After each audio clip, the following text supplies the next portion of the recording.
Hello friends, welcome back to my channel easy science classes में। आज मैं लेकर आया हूँ क्लास 9th का साइंस का पेपर जो कल ही आपके होने वाला है 15 दिसंबर 2022 को।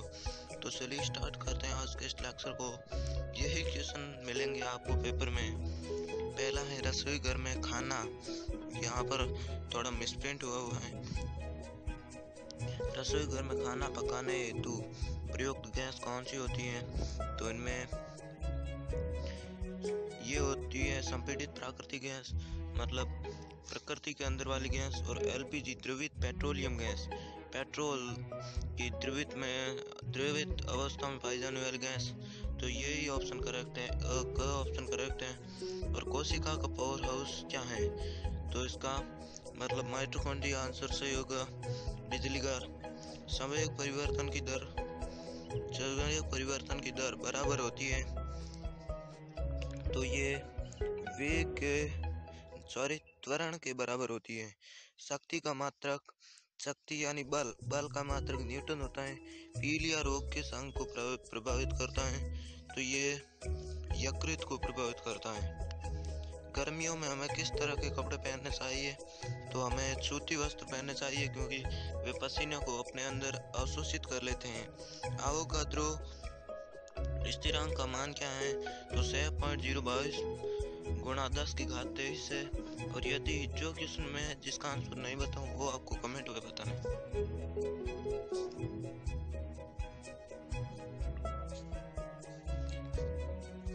अगला क्वेश्चन है कोशिका की खोज किसने की? तो कोशिका की खोज हम सब जानते हैं कि रॉबर्ट हुक ने की और 1665 में की थी। नारियल का रेशा किस उत्तक का बना होता है? ये आपको उत्तर देना है कमेंट बॉक्स में। किसी वस्तु की गतिज ऊर्जा के लिए व्यंजक लिखिए, ये भी आपको देना है। अगला है अनाज, दाल, फल और सब्जियां से हमें क्या प्राप्त होते हैं? कार्बोहाइड्रेट, वसा, लिपिड आदि पदार्थ प्राप्त होते हैं। और विटामिन के प्रमुख भाग। वायुमंडल में पाए जाने वाले ऑक्सीजन के रूप कौन कौन से हैं रूप? तो ये आपको बताने हैं। अगला देखते हैं। अगला क्वेश्चन है रोग क्या है? तो रोग वो चीज होती है जो हमें बीमार कर देती है, बीमारी ही रोग होती है। सामान्य मनुष्य के कानों के लिए श्रूयता परास क्या है? यह आपको देना है। कार्य को परिभाषित कीजिए, यह भी आपको देना है। हमें इत्र की गंध बहुत दूर तक बैठे हुए भी पहुंच जाती है, कारण बताओ। पहले चैप्टर में से ही आया है, आपको ही बताना है। पदार्थ की अवस्था के भौतिक परिवर्तन से आप क्या समझते हैं? उसको यदि हम गर्म करेंगे तो उनकी भौतिक अवस्थाएं बदल जाएगी, ये हम समझते हैं उससे। बहुपरमाणु आयन क्या होते हैं? उदाहरण दीजिए, मतलब जिनकी वे आयन जिनमें 4 से अधिक आयन उपस्थित होते हैं, अणु उपस्थित होते हैं, उसे बहुपरमाणु आयन कहते हैं। इसका उदाहरण हम SO4 मतलब सल्फर का ले सकते हैं। 3 कक्षाओं वाले बोर के परमाणु मॉडल का चित्र बनाइए, आपको बनाना है।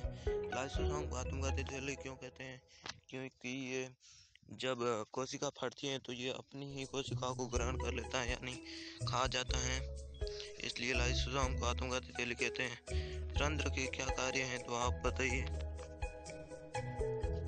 अगला है जीवों को 5 जगत में वर्गीकृत कीजिए, यानी जीवों को 5 जगत में वर्गीकरण लिखिए, 5 जगत का वर्गीकरण लिखिए।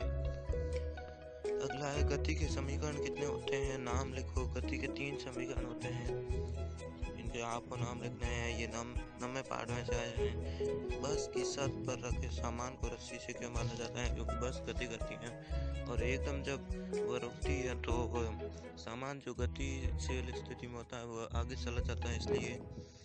अगला है गुरुत्वाकर्षण के सार्वत्रिक नियम का क्या महत्व है? ये थोड़ा मिसप्रिंट हुआ है, क्योंकि गुरुत्वाकर्षण वाला पार्ट हटा हुआ है।